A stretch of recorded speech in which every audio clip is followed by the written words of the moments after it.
Andikani guku bururi-ini mathiete na mbere na gukaya kumana na murigo wa magoti uria wigirirwo mishara-ini ya aruti wira guku na waruti wira ingi makiuga matirona umithio wa magoti maria mararengwo.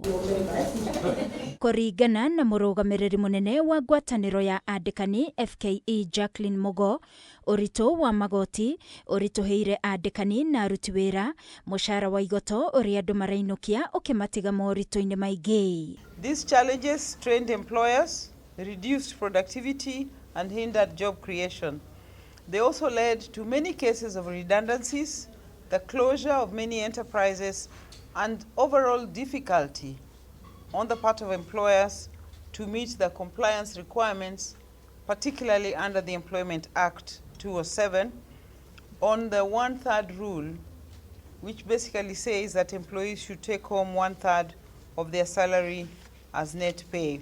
FKE ni mendekithitie igoti ria nyumba riikurukio nginyagia gicunji gia gibugu turuma ithano kuma gicunji kia 1.5 makiuga uyu ni murigo wigirirwo andikani na aruti wira. Oho maugite igoti ria gicunji kia 2.7 ria SHA ritiraringana na motungata ma urigitani maria aruti wira maraheo. We looked at the housing levy, which has been quite significant at 1.5% on the total earnings, and proposed that that could be reduced to 0.5% because we know that a good amount of money has been raised already to cover the housing aspirations of the government.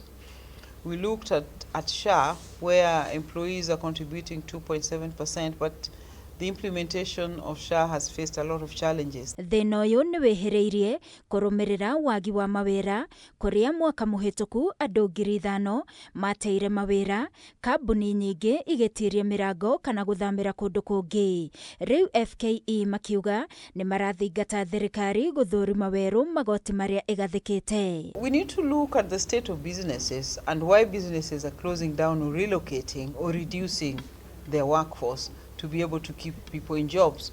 So for us, it boils down to supporting enterprises to be competitive. As we are facing the budget 2025-2026, we are requesting the government to consider the recommendations that we submitted to the CS Treasury earlier this year, aimed at reducing the tax burden on citizens and businesses.